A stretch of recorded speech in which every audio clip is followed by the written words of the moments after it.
আসসালামু আলাইকুম। এই ভিডিওতে আমি কথা বলবো থিয়েটারের সাউন্ডের ব্যবহার নিয়ে।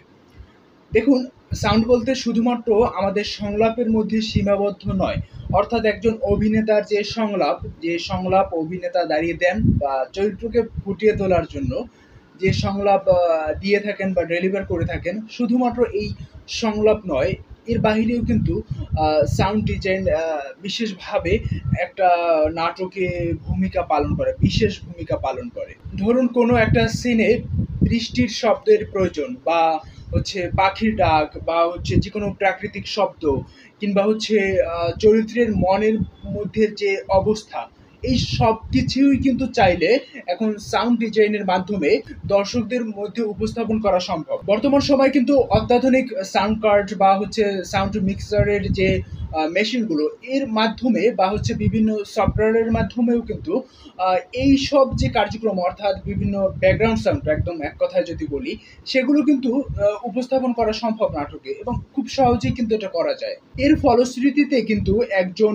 অভিনেতার তার অভিনয় বা তার পারফরমেন্স আরো আকর্ষণীয় হয়, বা হচ্ছে আরো জীবন্ত মনে হয়। যদি আমরা আগের কথা চিন্তা করি, তখন কিন্তু আমাদের সংলাপগুলো অনেক জোরে দিতে হতো, কারণ আমাদের ওই দর্শক, ওই মঞ্চের যত দর্শক আছে, ওই দর্শকদের কান পর্যন্ত আমাদের পৌঁছতে হতো, বা তাদের আত্মিকভাবে পৌঁছতে হতো। একটা নাটকের প্রাণই তো হচ্ছে সংলাপ। সেখানে আপনার দর্শক আপনাকে ওই দূর থেকে শুধু দেখছে না, আপনার কথাগুলো শুনছে, আপনার কথা তার হৃদয়ে লাগছে, হৃদয়ে মানে টোকা দিচ্ছে।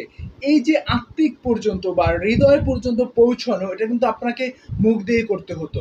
অর্থাৎ আমাদের পূর্বের যে থিয়েটারের কথা বলছি, সেখানে কোনো সাউন্ডের তেমন ব্যবহার ছিল না। আর এখন চাইলেই খুব সহজেই আমরা কোনো একটা লেবেল ব্যবহার করে আমরা স্বাভাবিকভাবেই মঞ্চে দাঁড়িয়ে আমরা কথাগুলো বলতে পারি।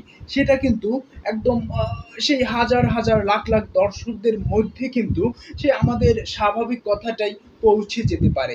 এক্ষেত্রে কিন্তু আমাদের আর বেশি প্রেশার দিতে হয় না। অর্থাৎ একজন অভিনেতার কষ্ট কিন্তু অনেকাংশে কমে এসেছে এই সাউন্ড ডিজাইনের মাধ্যমে। আবার কিন্তু এই যে ব্যাকগ্রাউন্ড সাউন্ডের কথা তো বললামই, ব্যাকগ্রাউন্ড সাউন্ড হিসাবে যা কিছু ইউজ করা যায় ইচ্ছা মতো, আপনার যেটা প্রয়োজন সেটাই আপনি পেয়ে যাচ্ছেন। একসময় কিন্তু লাইভ মিউজিক এখনো ব্যবহার করা হয়ে থাকে। অর্থাৎ একদম তাৎক্ষণিকভাবে যে মিউজিকটা বাজানো হয়, ওটাই কিন্তু অডিয়েন্স শুনছে। কিন্তু এখান থেকেও বের হয়ে এসে আবহ সঙ্গীত বা ব্যাকগ্রাউন্ড মিউজিকটা লাইভ না গিয়ে এখন হচ্ছে বিভিন্ন সফটওয়্যার আছে, সেই সফটওয়্যারগুলো ব্যবহার করে আরো আধুনিক করা হচ্ছে। এবং এর ফলে কিন্তু একাডেমিক থিয়েটার বলেন আর হচ্ছে এমনিতে থিয়েটার, এই দুই থিয়েটারই, অর্থাৎ এক ভাষায় থিয়েটারের কথাই বলি, থিয়েটারে কিন্তু দর্শকদের একটা আকর্ষণ তৈরি হচ্ছে। কারণ দর্শক টেলিভিশনে আপনার সাউন্ড মেকিং সব কিছু মিলিয়ে একটা মেকিং দেখে।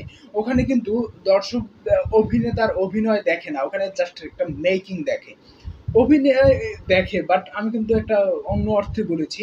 অভিনয় দেখাকে বাস্তবিক অর্থে একদম লাইভ যে অভিনয়টা দেখে, ওখানে যখন আপনার সাউন্ডগুলো ভালোভাবে আসছে, আবহাওয়া সঙ্গীতগুলো, তখন কিন্তু অভিনেতা দর্শকদের মাধ্যমে বা দর্শকদের সামনে যা কিছু উপস্থাপন করছে, ওই উপস্থাপন করার কিন্তু আরো জীবন্ত হয়ে যায়।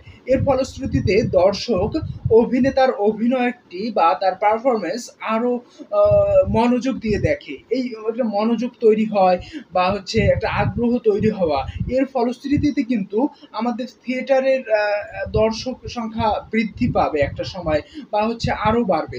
আপনার যতই প্রযুক্তির সঙ্গে তাল মিলিয়ে আমরা থিয়েটারকে এগিয়ে নিতে পারবো, অতটাই কিন্তু আমাদের জন্য বা থিয়েটারের জন্য মঙ্গলময় সেটা।